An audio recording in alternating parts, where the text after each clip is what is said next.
You're about to watch a Trains Newswire video. If you enjoy what you see, consider watching some of our other full-length videos.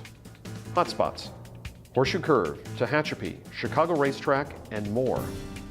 Locomotive, the video companion to our best-selling special issue. And a special collection from documentary producer Rich Luckin. All these and more are available from our website, kalmbachhobbystore.com.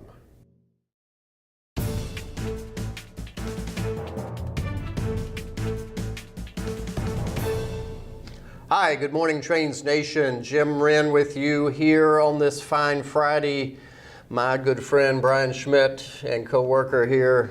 We're going to discuss the week's news, and it's been a little quiet this week, wouldn't you say? I mean, no CSX. Well, still some rumblings about Amtrak, but overall, if you're focused on Hunter Harrison, it has been quiet, and his legacy. Been quiet. But there's actually been a lot of news out there. Yeah. So what's on the top of your mind today? Something that jumped out at me was NS. NS has lower traffic, but better financials.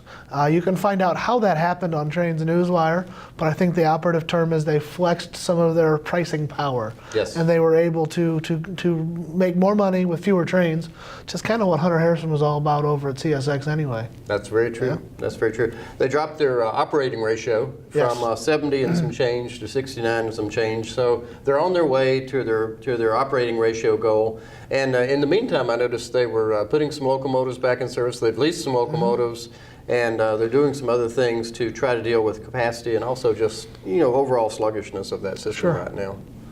Yeah, it's been a while since I've been out to see an NS train. Maybe this summer when I get out to Summer Rail in Marion, I'll get to see a couple. Rail fan, my home territory. Yes. Yeah. Absolutely. Yeah. Yeah. I've got a trip to North Carolina next month, and hope I get to catch a little NS action as well. Very good. So, speaking of NS, one of our stories this week is about how Ford is dropping sedan production. Yeah. And as a Fusion driver, I can tell you that this is pretty shocking, but hey, mine's 5 years old. It did come out of the Louisville assembly plant. Very good, yeah. So it did go by rail. I remember keeping the shipping tag for it. But anyway, interesting development for that. That'll change apparently some, not necessarily as much traffic as it will just be what the railroads are hauling out of those, according to a Bill Stevens story on Newswire. I gotta wonder how that'll change the mix of tri-level versus bi-level auto racks too. Yeah, exactly, because now it's going to be all SUVs. Yeah. And a lot of these things are much taller, of course, than the sedans. So what else do you have for us? I was... Now I've got to go and look at my notes here. I put you on the spot. Sorry I know. about that. That's okay. Yeah. That's okay. No, the next story that caught my eye is federal government changing the way that it administers grants to various transportation projects. So we've been used to, for years, the TIGER program, and I won't bore you with what that acronym stands for. I will, because I had I remembered it, Okay. and I wanted to make sure it's Transportation Investments Generating Economic Recovery. I had to look that up for my notes. So there you have it. Very good. Yeah. So good on Brian, bad on me. But now the question is, it's being replaced with a new program called BUILD. Do you know what that stands for? I do know, but I want our readers to go to Trains Newswire to read it. Go check out Newswire. Anyway, those grants are going to be open, and there'll be the submissions will be open later on this summer, and the grants will be awarded in December. So something to look forward to. It's sort of really just renaming TIGER, best I can tell. But nevertheless, it's nice to see some money going into infrastructure for railroads.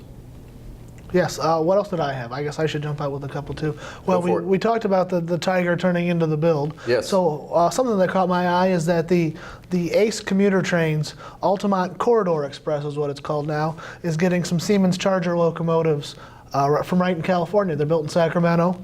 Of course, ACE runs from San Jose to Stockton, I believe. Yep.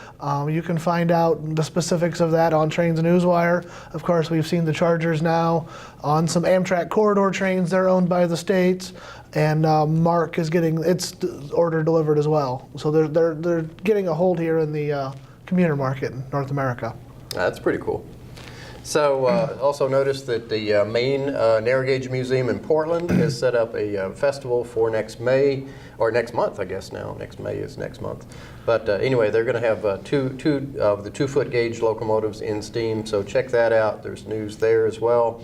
And then the famous Texas rail event, the 24 Hours at Saginaw, which is a junction just north of Dallas, Fort Worth area, is going to return on May the 19th. So that's an event that you can check out, and details are also in Newswire today. And if you go, you've really got to make sure your camera batteries are charged, your SD cards are clean, and you got a brand new notebook to start off the And day. a lot of caffeine. Yeah, that's right. A lot of caffeine. But also, not only just train watching, but they also have seminars and programs and things like that. So a lot of fun. Yep. So what else you got? I got one other item, One and other- that there were two, talking about Texas, you set this up well for me.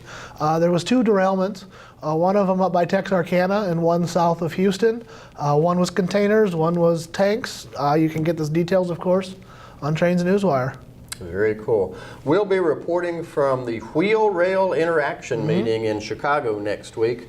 I know you're going one day, I'm going in for a day. Steve Sweeney is going to be there the entire week, but you can find coverage of that on Newswire and also on our blog post as well. And be sure and check that out. And be sure and check back with us on May the 10th. We'll have some interesting event announcements to give you that day, and some exciting content. And of course, you guys all know what May 10th is. We won't bore you with that. But anyway, come back and check out our website that day. Some really cool announcements coming up. From all of us at Trains, have a great weekend, and check out Newswire often for updates.